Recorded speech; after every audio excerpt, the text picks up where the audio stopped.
por ello. Permítenos ver de manera panorámica cómo es que esto ha sucedido y sobre todo entender que cada iglesia tiene una responsabilidad histórica que cumplir. Te rogamos, Señor, que comprendamos la nuestra. Te alabamos, Señor, y te damos gracias por todo en Cristo Jesús. Amén. Bien, nos quedamos en estas épocas en donde hemos hablado de algunos ascensos y descensos que ha tenido el cristianismo a través de toda la historia, y estamos hablando de que el año cero pues es el año en donde el Señor Jesucristo, Maru, hola, adelante, adelante. ¿No todos conocen a Maru o sí? O algunos. Hemos orado por Maru un tiempo, ¿sí? Para que veas acá, ¿sí? Bueno, hemos orado por Maru algún tiempo y hoy está aquí con nosotros. Gracias por venir, Maru.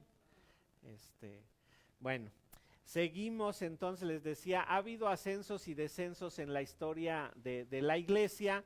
Ascensos y descensos decimos en donde se ha manifestado de mayor forma la fe, y otras épocas en donde ha venido a menos la fe por las generaciones, como lo han visto. Ahora vivimos una época sin igual, porque vivimos en la era de las comunicaciones, en la era del conocimiento. El conocimiento está más a disposición de cualquier persona que en ningún momento en la historia. Si nos vamos al año cero, tanto la escritura como la lectura era privilegio de los ricos, ¿sí? Porque la educación siempre ha estado más a disposición de los ricos que de los pobres. Ya cuando llegamos al año 500 le hablamos la época o la era de la erudición, en donde vemos a muchos estudiosos del cristianismo y que están trabajando de formas impresionantes para hacerlo trascender, y así nos vamos en pérdidas, ¿verdad?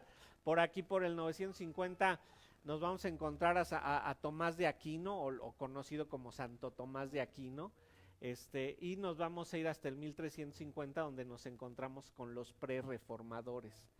Para 1475 va a estar la Inquisición a todo lo que da, y van a matar a tanta gente que pues van a menguar de las filas del cristianismo.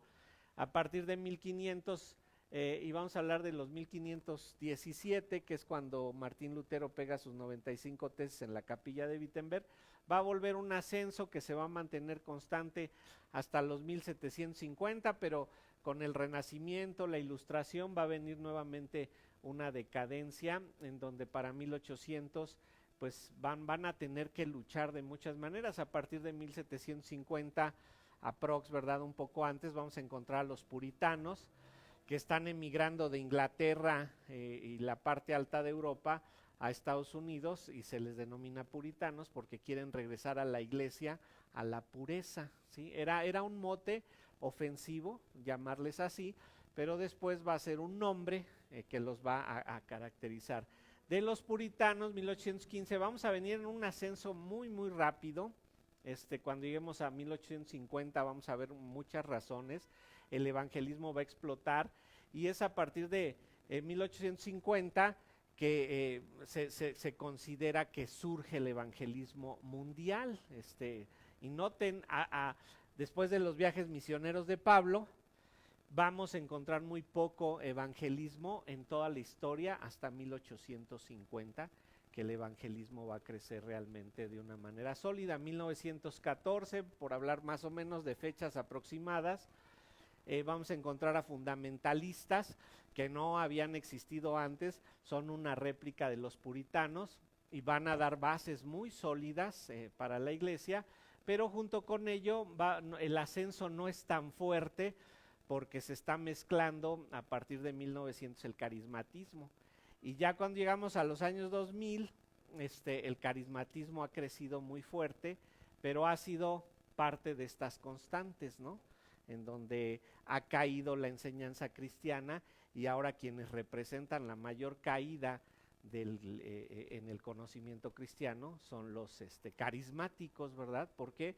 Porque solamente son emociones, ¿no? Solamente es pues momentos de de éxtasis, ¿verdad? De mucha emoción, de muchas cosas, pero en realidad no hay profundo conocimiento de la palabra del Señor. El pastor Miguel Núñez dice que ahora se requiere una nueva reforma en todo América, ¿no? Porque el evangelismo tiene muy poca profundidad, se ha extendido mucho y requiere de mayor profundidad, ¿no? Entonces, ahí vamos.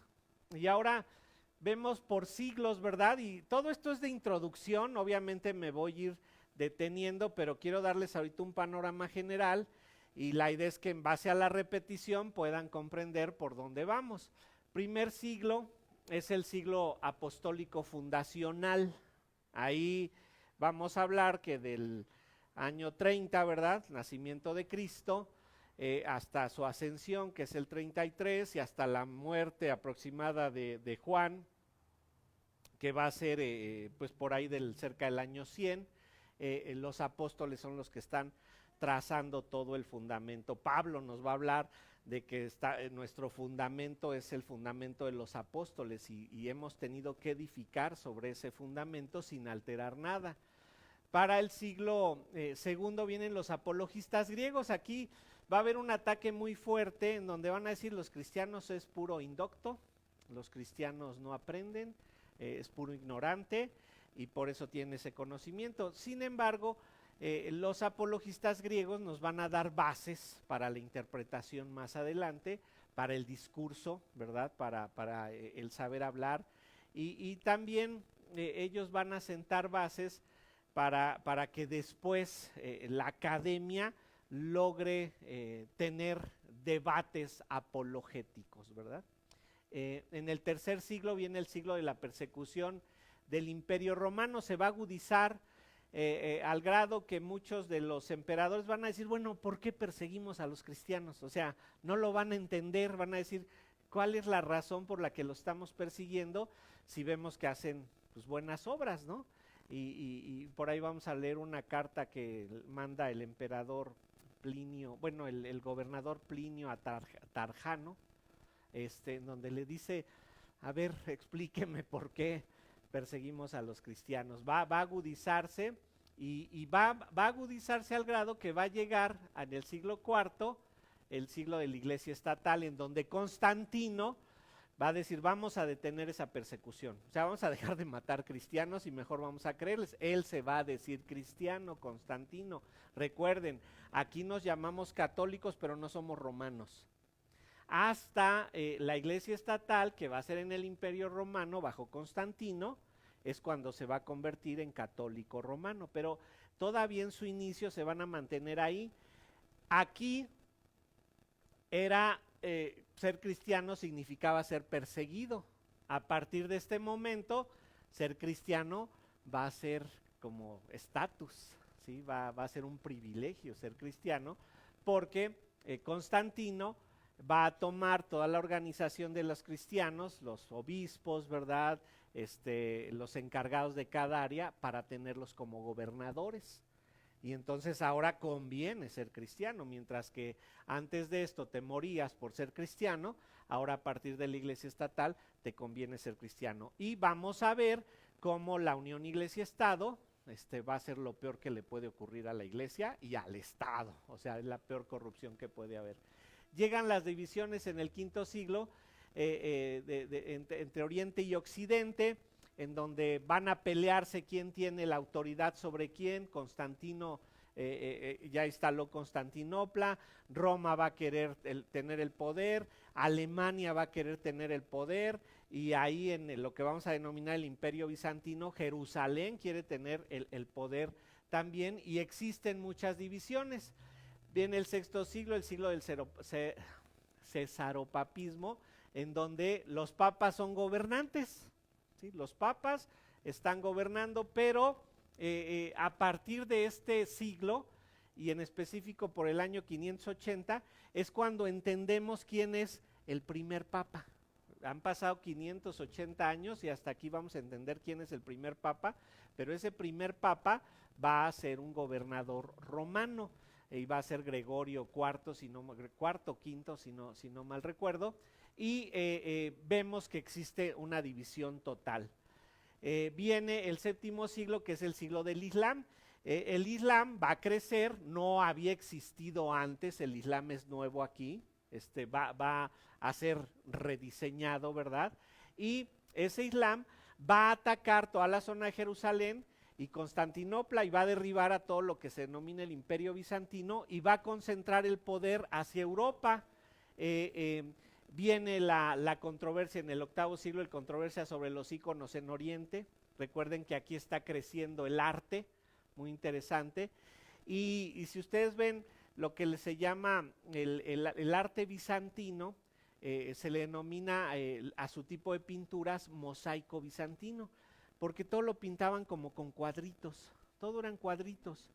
Y entonces las figuras, pues aunque eran humanas, no representaban verdaderamente al cuerpo humano, no representaban verdaderamente al ser humano, pero con todo el crecimiento en el arte, de repente nos vamos a llegar ya con el Renacimiento, ¿verdad? Hasta el XV siglo, pero aquí va a crecer el arte al grado que ya cuando llegamos a la época, por ejemplo, del Vaticano, ya logran dibujar imágenes perfectamente humanas. Ya no son figuras grotescas, sino figuras perfectamente humanas. Y entre más va creciendo el parecido en el arte a la verdadera figura humana, más se van a oponer a que exista ese tipo de representación dentro de la iglesia en esta época, ¿sí? Y también van a empezar a crecer las ideas de conservar algún tipo de ícono.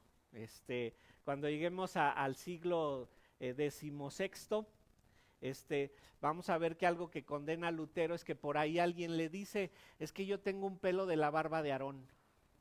O sea, imagínense, o sea, no 1600 años, casi 5000 años atrás, y decir, yo tengo un pelo de la barba de Aarón, ¿no? O sea, para saber, ¿no? En la época de Constantino, la madre de Constantino va a decir, quiero tener la cruz de Cristo, quiero tener esa cruz donde Cristo fue crucificado. Y dice que le va a llegar tal cantidad de madera que le podrían salir cientos de cruces, ¿no? O sea, todo el mundo le dice, esta es la cruz de Cristo, esta es la cruz de Cristo.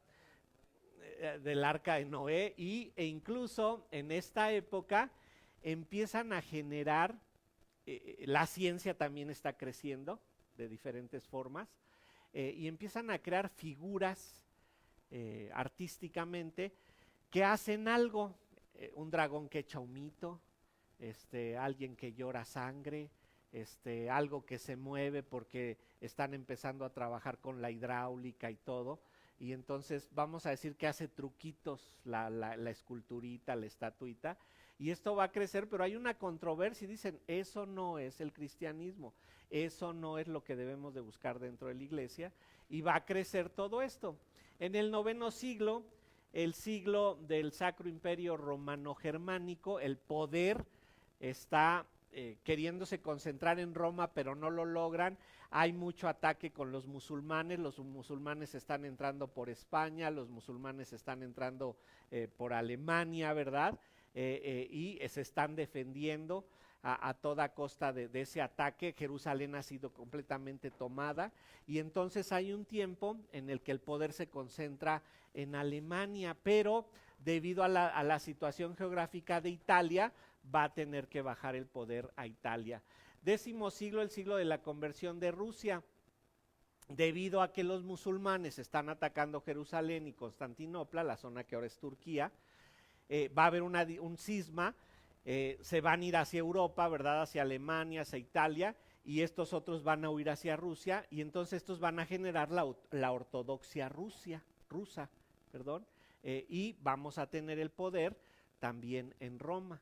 Entonces ahí hay un cisma ocasionado por los musulmanes y esto se corre al grado que la iglesia rusa, la ortodoxa rusa, no se somete a la romana, ¿sí? Al imperio romano. Viene después el 11º siglo, el siglo de la escolástica, muy interesante porque ustedes saben que históricamente no sabe dónde surgen las universidades, cómo surgen las universidades, pero primero lo que sucedió es que los monjes, ¿verdad?, y eso desde aquí, ¿verdad?, desde los primeros siglos, se van y se meten a los monasterios porque creen que vivir una vida ascética es lo mejor, que era el ascetismo, subyugar al cuerpo para exaltar el espíritu. Entonces meten a los conventos, si era monja, a los monasterios, si era hombre, y están ahí enclaustrados y leyendo y aprendiendo. Y vamos a ver cosas, va a surgir por ahí un San Benito que va a tenerles que poner reglas en los monasterios, porque de plano algunos para subyugar el cuerpo no comían, no dormían, y les dicen, no, espérense, o sea, deben de dormir 8 horas, deben de comer 3 veces al día, tienen derecho a una almohada, les va a crear así todo ese tipo de cosas por lo que están haciendo, pero van a aprender, pues están sin hacer nada. Una de las cosas que les pedían, por ejemplo, era que se aprendieran salmos de memoria, y los 150 salmos, o sea, no un salmo, y se los aprendían. Y después les van a decir, bueno, apréndanse más, pues no tienen que hacer, ya se aprendieron los salmos, pues ahora apréndanse otra cosa. Y va a llegar un punto en donde ya se aprendieron todo lo que les han dicho que aprendan, bueno, pues inventen algo, ¿no? Y ahí en los monasterios va a surgir ciencia, desarrollo de ciencia, ¿verdad? Van a empezar a hacer investigaciones de todo tipo de cosas porque pues, no tienen que hacer. Y de hecho, lo que van a hacer es decir, bueno, ¿cómo opera Dios en este mundo? Isaac Newton, ustedes saben, es el que se le reconoce como el que descubre o desarrolla la teoría de la gravedad, ¿verdad? Y él lo que está diciendo es cómo opera Dios en esta tierra. Blas Pascal, Isaac Newton, se les considera cristianos, en su historia ellos eran creyentes, pero están buscando cómo opera Dios en esta tierra, cómo funciona. Y todo viene porque desde los monasterios han estado desarrollando ciencia. Entonces ya saben mucho en los monasterios. Y ahora dicen, bueno, ya sabemos mucho, ¿y ahora de qué nos sirve? Y entonces de ahí se les ocurre, pues vamos a enseñar a los indoctos, ¿no? Porque solo los ricos tienen acceso al conocimiento y vamos a enseñarle a los indoctos. Y va a haber una mujer que se va a llamar así, Escolástica. Y Escolástica va a decir, pues vamos a darle escuela a todos ellos. Y se cree que pues en algún momento por ahí en estos siglos están surgiendo las universidades, que son centros ya del saber, centro del conocimiento, con conocimiento cristiano, pero con tendencia hacia las diferentes artes y ciencias, ¿verdad? De ahí nos movemos a las cruzadas, muy interesante, han oído de las cruzadas. Las cruzadas van a surgir porque como los musulmanes tienen dominado Jerusalén y no permiten que haya acceso de creyentes al lugar donde murió Cristo, al Cerro de la Calavera, ¿verdad? Donde fue crucificado. No hay acceso al muro del Templo de Salomón, que es el muro de los lamentos, lo han visto en la tele, yo solo lo he visto en la tele. Si ustedes quieren que yo vaya allá y le tome una foto, se las traiga, me dicen, me dejan dicho, y yo con gusto voy y les traigo una foto de allá, conmigo ahí parado, es todo. Pero ese muro de los lamentos es el único muro que queda en pie de lo que fue el templo de Salomón. Entonces por eso lo adoran a ese templo. Pero entonces los judíos querían ir, los musulmanes lo impedían. Y entonces les decían, bueno, pues quien llegue lo vamos a dejar adorar y todo, pero ellos tenían un cerco en donde no lo permitían. Y van a surgir las cruzadas, que lo que hacían era llegar por mar Mediterráneo a la costa más cercana a Jerusalén, y se encontraban con los caballeros templarios, varios tipos de caballeros, se me va el nombre de los que surge, están los templarios y que de donde surge la Cruz Roja y varios que ellos lo que hacen es ofrecer sus servicios.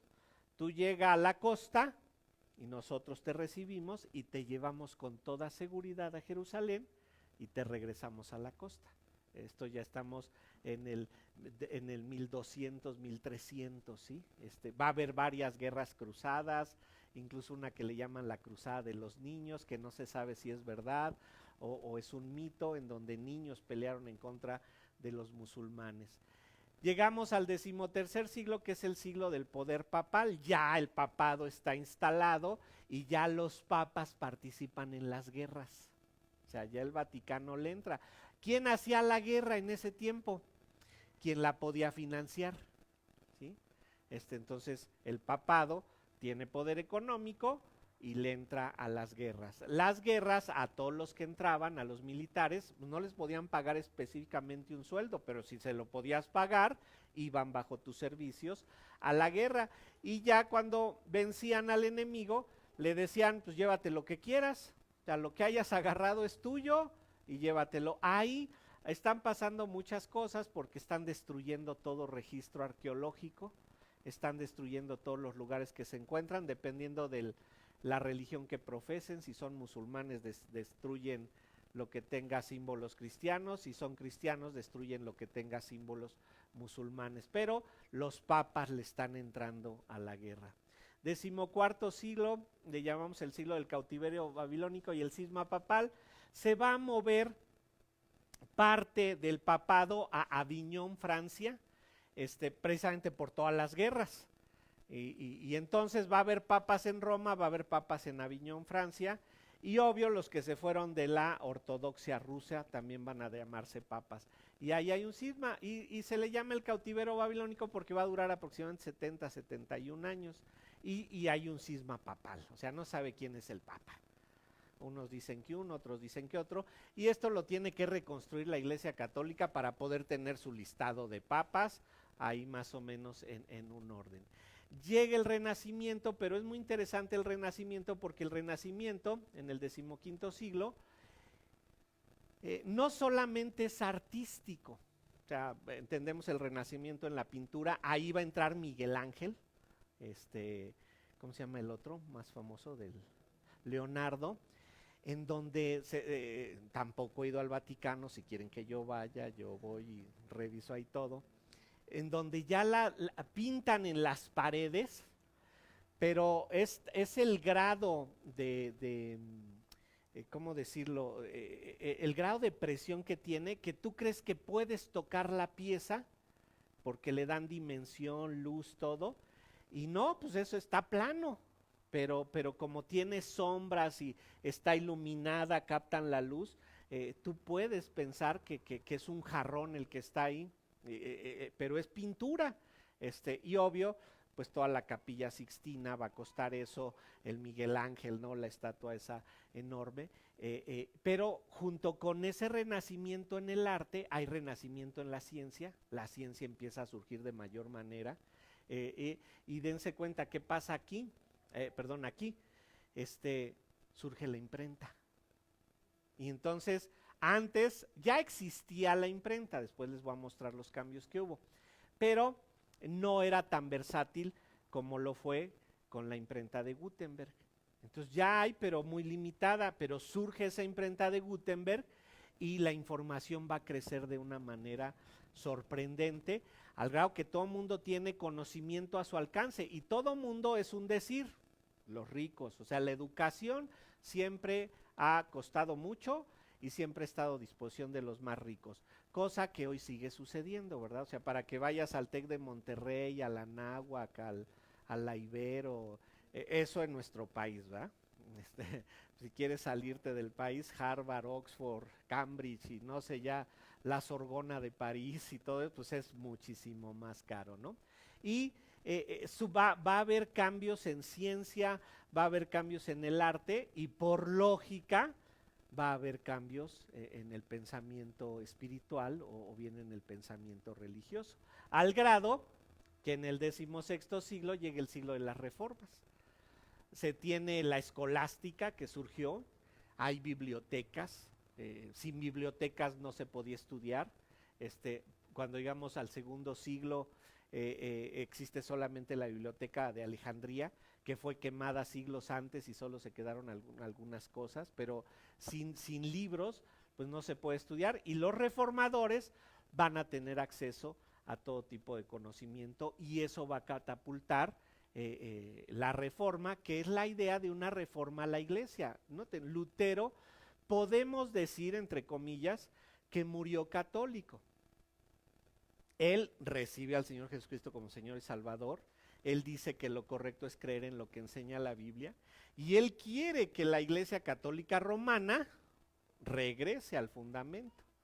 Él no inventa el cristianismo, él no genera ni siquiera el luteranismo, ¿sí? Pero él va a decir tenemos que regresar a la base de la Escritura. Él era creyente, seguro va a estar allá en el cielo, pero él dice, la Iglesia Católica es la correcta, nada más que hay que reformarla, cosa que no va a ser posible porque no entiende ya para ese momento la Iglesia Católica de dónde viene, ni cuáles son sus bases, porque todo lo han distorsionado.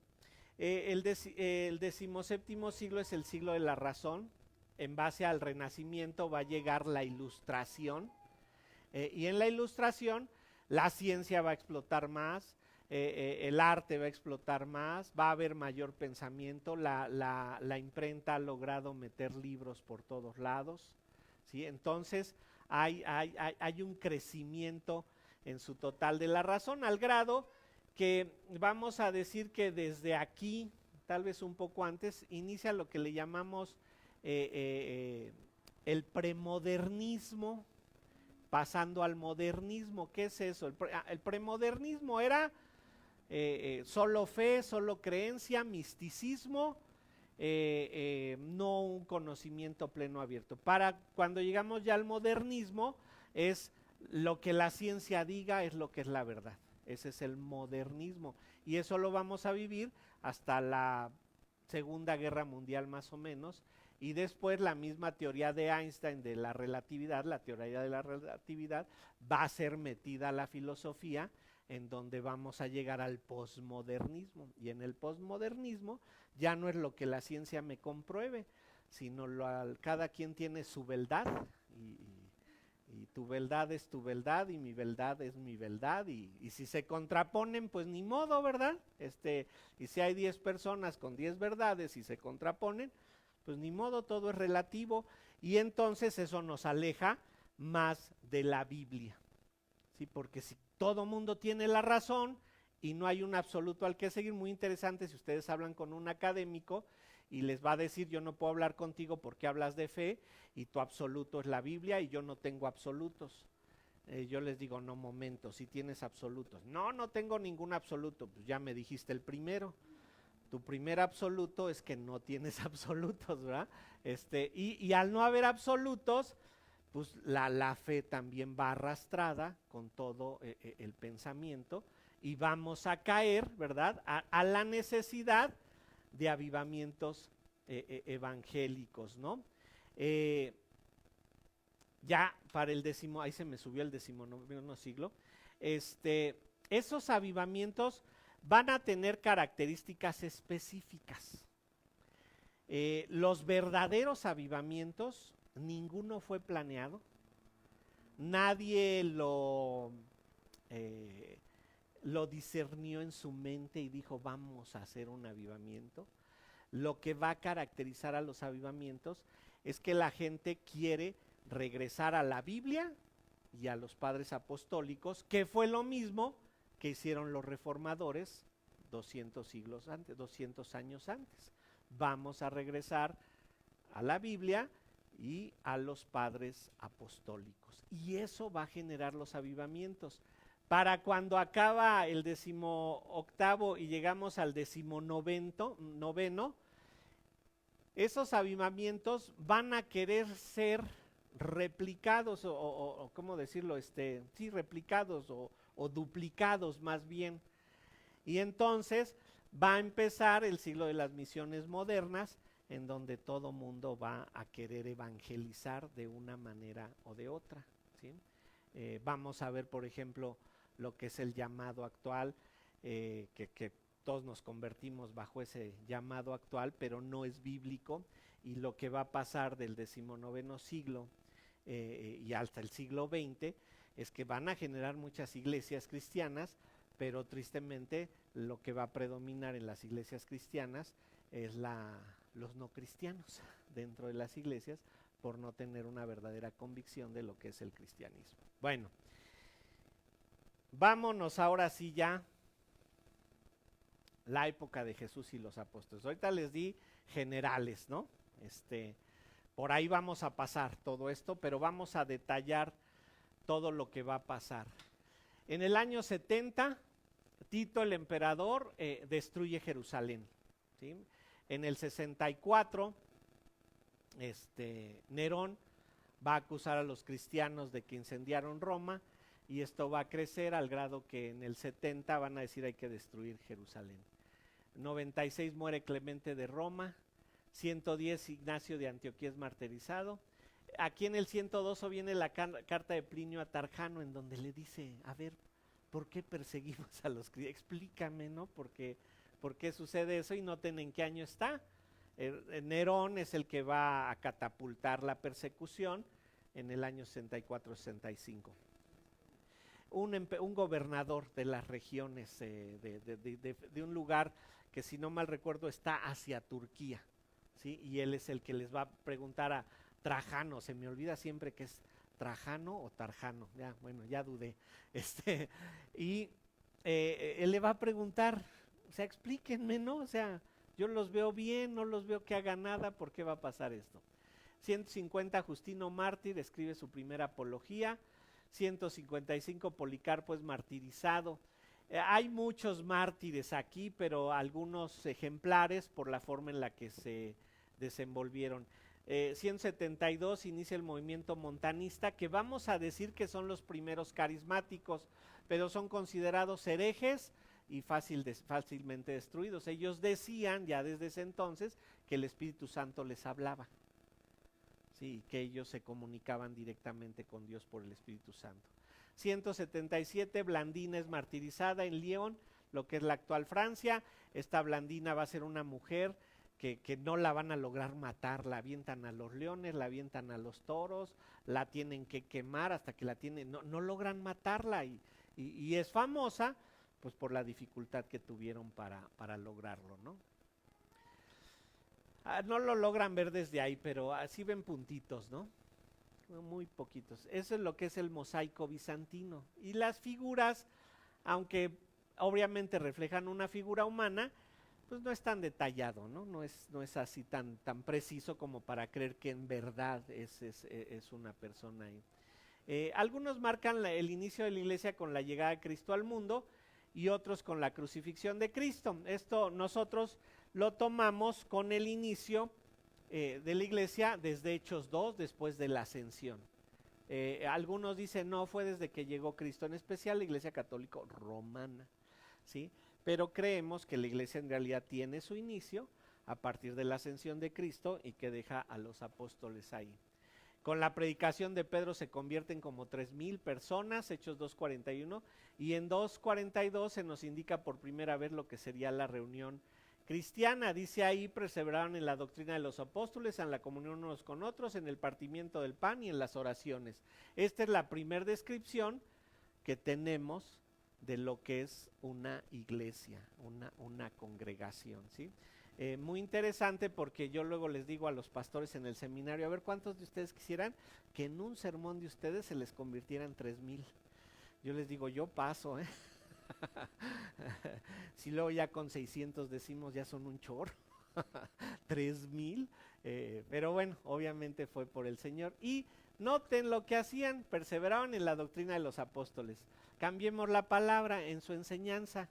Eso es doctrina, una enseñanza. En la comunión los unos con los otros, ¿verdad? Conocernos, saber nuestras necesidades, entendernos un poco. El partimiento del pan, que también podría ser compartir los alimentos, y las oraciones. Esa es la primera descripción de lo que es la iglesia, ¿sí? Y hasta la fecha es lo que nosotros entendemos por iglesia, y seguimos haciendo. Y de ahí empezamos a ver qué tanto puede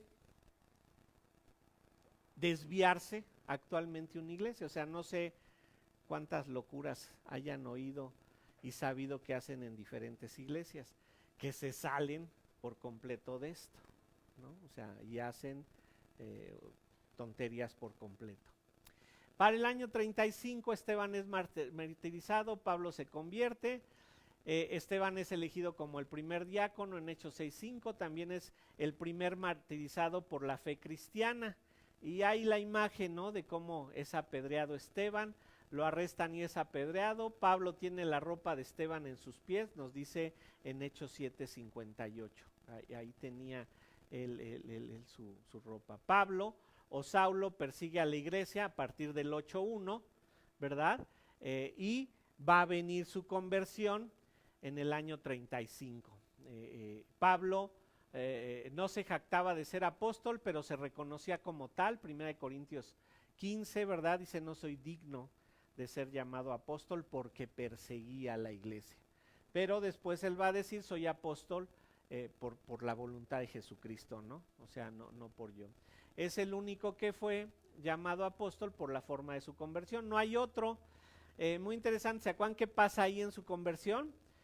Se cae del caballo. Algunos dicen que está dudoso en si estaba ya a pie y se cayó, o si venía sobre el caballo y cayó del caballo, pero han visto esos farsantes que oran por la gente y se cae, ¿sí?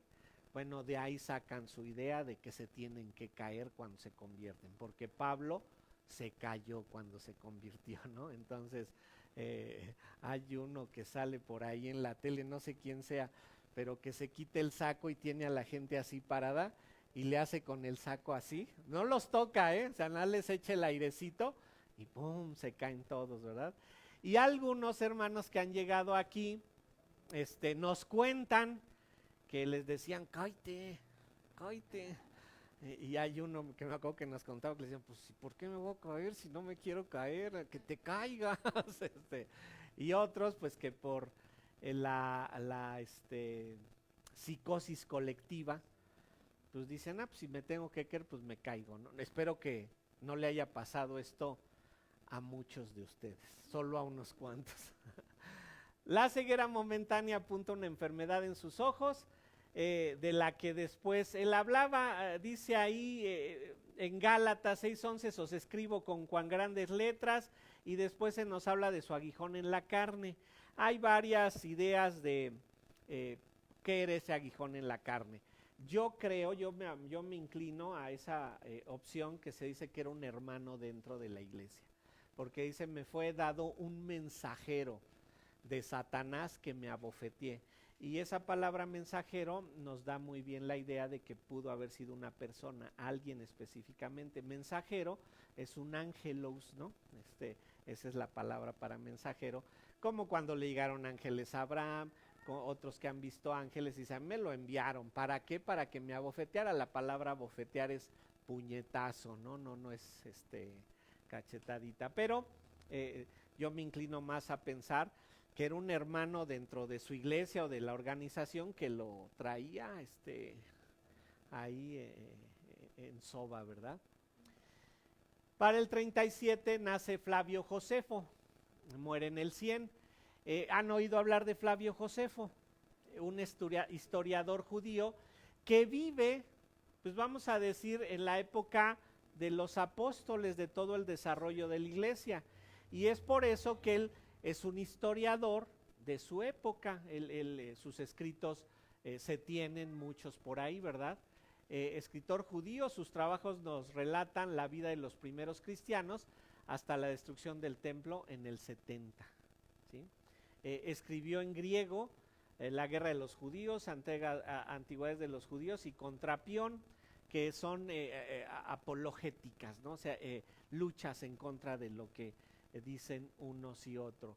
Se considera judío, no he leído acerca de cómo andaba su fe, si se puede considerar creyente, pero deja un registro maravilloso para que nosotros lo podamos estudiar. 46, Pablo inicia sus viajes misioneros, va a realizar 4 viajes misioneros, y él es vamos a decir, el primer evangelista que va a tocar todo el área. Todo es el área de Turquía actual, y por aquí hay catedrales. Según yo, la Santa Sofía anda por acá abajo, o la Catedral del Santo Conocimiento, ¿verdad? Que es donde después ahí van a tener los concilios. Todo esto fue invadido por los musulmanes, y se va a concentrar el poder hacia acá. Y ojo, todos los libros que había en esta zona van a ir a parar por su situación geográfica a Italia, ¿sí? Porque Italia, debido a su situación geográfica en medio del Mediterráneo, va a alcanzar mucho poder, ¿sí? Inician esos viajes misioneros en donde más adelante vamos a encontrar las iglesias que se nos mencionan en Apocalipsis aquí en esta zona de Asia Menor, ¿no? 48, el concilio en Jerusalén, que es en Hechos 15. Aquí empezamos a tener muestras de cómo va a funcionar todo más adelante. Este lo consideramos el primer concilio en el 48, ¿verdad? Y el concilio, hablamos de esa reunión donde están pues los líderes, vamos a decir, para determinar qué es lo que se debe o no de hacer. ¿Se acuerdan cuál es el problema que está surgiendo ahí? Pablo les dice, no debemos de tener nada judío, ¿no? Y Pedro quiere judaizar, o sea, sí Cristo, sí hay que aceptarlo, pero pues, tenemos costumbres judías y hay que mantenerlas. Y en ese concilio se va a llegar a conclusiones. ¿Se acuerdan específicamente cuál es la conclusión a la que se llega? Dice, solo que os abstengáis de ahogado, de sangre y de fornicación, ¿no? ¿Y de qué? Del ofrecido, ok, 4, entonces. Ofrecido a ídolos, ahogado y sangre, quedan anuladas, fornicación no, ¿sí? Y algunos dicen, ¿por qué esas 3 sí y la otra no? Bueno, no se vuelve a hablar de sangre, de ahogado, ni de aceptar sacrificios a ídolos en el resto de la Biblia. Se confirma que no deben de tomar nada sacrificado a los ídolos en Corintios, pero de sangre y de ahogado no se vuelve a hablar. Y en específico de fornicación sí se vuelve a hablar y se sigue prohibiendo la fornicación. Entonces podemos descartar sin duda alguna que el 3 no se deben de continuar y fornicación sí sigue siendo prohibido. Esto se los digo porque hay controversia. Alguna gente dice no, sobre todo los que menos conocen, no debes de comer moronga, ¿verdad? Y de ahí viene, no debes de comer sangre. A mí me gustaba la moronga, luego me convertí al Señor, bueno, el Señor me rescató, me dijeron que la moronga no se debía comer, dejé de comer moronga. Y luego ya cuando supe dije, bueno, yo me acuerdo que me gustaba. Y fui con mi moronga y dije, ¿cómo me pudo gustar esto? Ya no me gusta la moronga. Entonces ya no sé si es por fijación psicológica o por qué. Aquí les están pidiendo que sean circuncidados. Los fariseos convertidos pedían que se circuncidaran y siguieran la ley de Moisés. Noten, este concilio hay judíos y cristianos. Sí, o sea, en ese concilio hay judíos y cristianos. Están los apóstoles, ¿verdad? Y hay judíos que están queriendo meter todo esto. Pedro, como exjudío, pues está en la duda, ¿será que sí, será que no, verdad? Todavía no hay canon, porque el Nuevo Testamento está en producción. O sea, todavía no hay Nuevo Testamento. ¿En qué año estamos? ¿Cuál es el primer libro de la Biblia? Bueno, no, el primero en el Nuevo Testamento, el primero que se escribe. Santiago es el más antiguo, en el año 44. Gálatas, pero es más o menos de la misma fecha, ¿no? Pero se considera, creo, Santiago el más antiguo. Y hasta el 96, o sea, ven en dónde estemos, hasta el 96 va a estar Apocalipsis y las 3 cartas de Juan. Entonces el Nuevo Testamento está en producción. Nadie dice nos tenemos que basar en el Nuevo Testamento. ¿Por qué? Pues porque no lo hay. No pueden basarse en el Nuevo Testamento porque ¿qué sabían ser? Judíos. La iglesia es una nueva institución. ¿Para qué se escribe el Nuevo Testamento? Para que precisamente la nueva institución que era la iglesia supiera cómo conducirse, ¿sí? Mientras no esté escrito el Nuevo Testamento, la iglesia está descubriendo cómo debe de conducirse, ¿no? Podemos decir que también inicia la lucha por la sana doctrina. Ya ahí está la lucha, o sea, ¿qué se hace o qué no se hace dentro de la iglesia? ¿Sí? Ya ellos están en esa lucha. Y Pablo anda haciendo sus viajes misioneros y dice, no, esto no se debe de hacer y esto sí se debe de hacer. Y Pedro está creciendo y diciendo qué se debe hacer, y Juan y Lucas haciendo su investigación, y las universales, ¿verdad? De Hebreos, que no sabemos exactamente quién fue el que la escribió, surge específicamente para decirle a los judíos quién era Cristo, y todo esto está ahí surgiendo porque ¿qué quiere hacer la iglesia?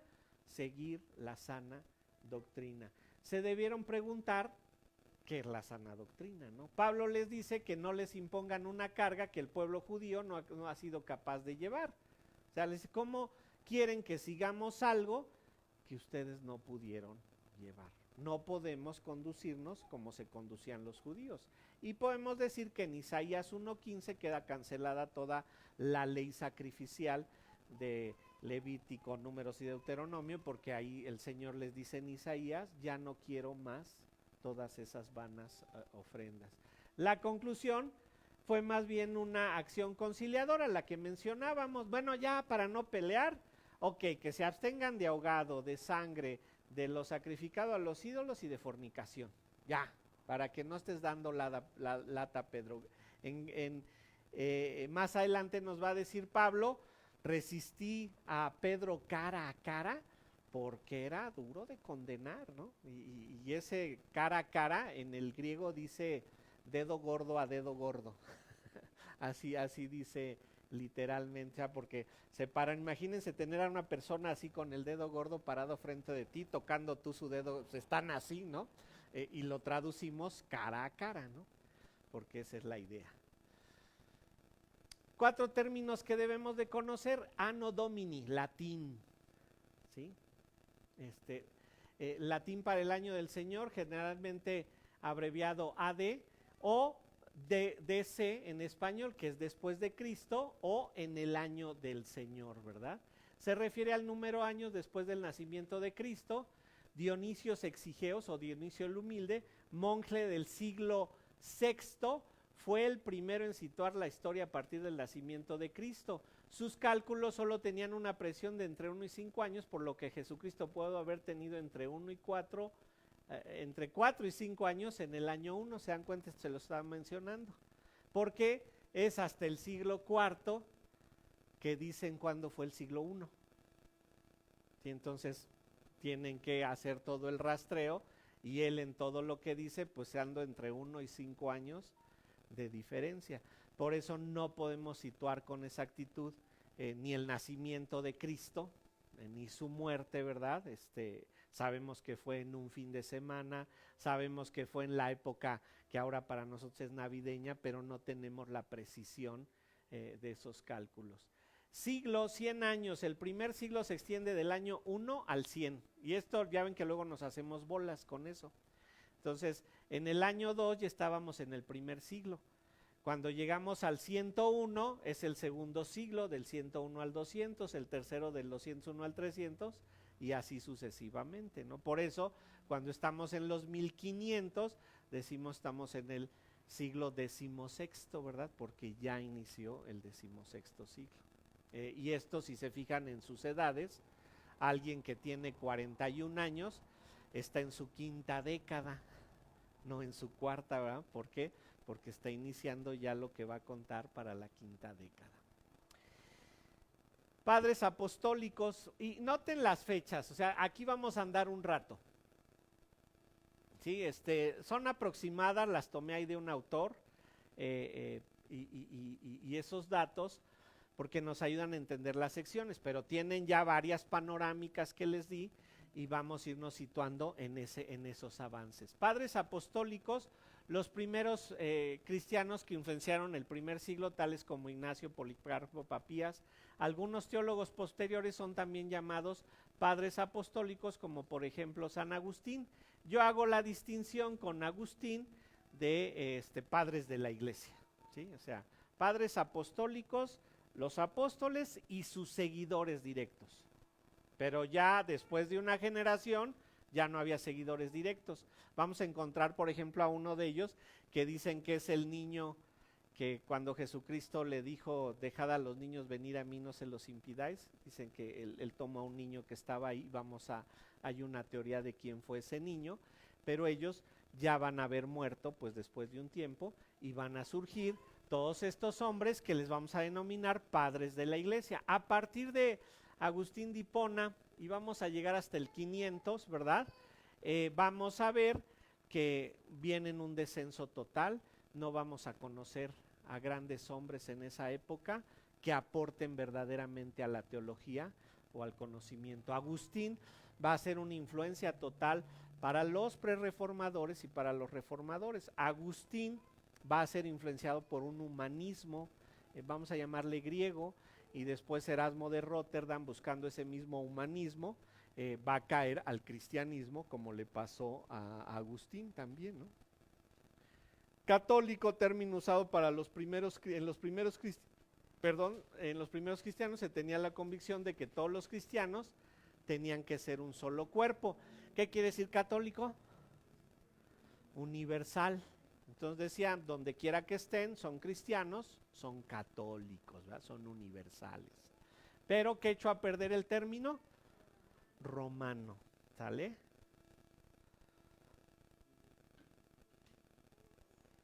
Tres minutos más y ahí nos paramos. Comienza la historia del primer siglo después del libro de Hechos, más o menos los 60s, no 1960 apenas del siglo pasado, 60 sin 1900, ¿eh? El año 60. Pablo escribe las epístolas de prisión en su primer encarcelamiento. Lucas termina el libro de Hechos. Santiago, mira, aquí andábamos mal. No es martirizado, pensé que era su escritura. Es martirizado en Jerusalén en el 62. Pablo inicia su cuarto viaje misionero del 62 al 66 y escribe las epístolas pastorales a Timoteo y Tito. Primera, segunda de Timoteo y Tito se le consideran las epístolas pastorales porque es donde está hablando específicamente con líderes de la iglesia para decirles cómo deben actuar ahí dentro. Las escribe también con la idea de animar a los creyentes en medio del sufrimiento y para alertarlos acerca de los falsos maestros. Se cree que la carta de Judas es escrita alrededor de ese tiempo. Ya hay mucha ideología corriendo de aquí para allá, muchos libros, mucha gente diciendo yo oí de Cristo esto y oí de Cristo aquello y esta es mi carta, esto es lo que yo escribo porque yo lo escuché directamente de Cristo, pero los falsos maestros andan por todos lados. Y entonces hay una obligación de tener un canon, de decir cuáles son verdaderamente los libros de los apóstoles, cuáles son los libros que conforman verdaderamente nuestro Nuevo Testamento. ¿Quién tiene la información veraz acerca de ellos? Dice Wayne Grudem en su página 952, los apóstoles del Nuevo Testamento tuvieron una clase única de autoridad en la iglesia primitiva, autoridad de hablar y escribir palabras que fueron palabras de Dios en un sentido absoluto. Ellos escribieron las palabras de Dios. Recuerden que no sabemos cuál fue el proceso, no sabemos exactamente cómo sucedió. Podemos decir que ustedes y yo utilizamos una pluma para escribir palabras. El Señor utilizó hombres controlados por Él. Los apóstoles, por consiguiente, tuvieron la autoridad para escribir palabras que llegaron a ser palabras de las Escrituras. Este hecho en sí mismo debe sugerirnos que había algo singular en cuanto al oficio de apóstol y que no deberíamos esperar que continúe hoy, porque nadie puede hoy añadir palabras a la Biblia y esperar que se les considere como las mismas palabras de Dios o como parte de la Escritura. Ellos fueron muy especiales. Los que se denominan actualmente apóstoles están en una herejía total, porque en ningún sentido pueden llegar al grado de ellos, y ellos específicamente tuvieron la capacidad de hablar a nombre de Dios. No porque hoy nos llegue un pensamiento, una idea que esté basada en las Escrituras, quiere decir que tenemos el grado de apóstol. En efecto, Dios nos puede hablar, ¿verdad? Pero lo va a hacer basándose en las Escrituras. Y si tenemos las escrituras del Señor, ¿para qué queremos cualquier otro tipo de comunicación que no sea por ese medio? Bueno, vamos a continuar la semana que entra con el incendio de Roma en el 64, en donde Nerón inicia la persecución nacional. ¿Sale? Vamos a orar y vamos a tener un tiempo de comunión. Padre, te alabamos, te damos gracias, Señor, por todo lo que vemos en la historia de la iglesia, todo lo que tú has hecho desde pues hace 2000 años a favor de nosotros, todo lo que podemos concluir ya y que no necesitamos inventar, lo que necesitamos es estudiar. Ayúdanos, Señor, porque pues por un lado la carne es débil, pero también, Señor, tenemos pues muchos adversarios que no comprenden la realidad de lo que es la historia de la Biblia. Ayúdanos a ser suficientemente apologetas para llevar a la gente al verdadero conocimiento, y como ellos lucharon por la sana doctrina, mantenernos en esta lucha durante el resto de nuestra vida. Padre, te alabamos y te damos gracias, bendice los alimentos que vamos a tomar, pues te lo rogamos en Cristo. Amén. ¿Están aprendiendo, hermanos?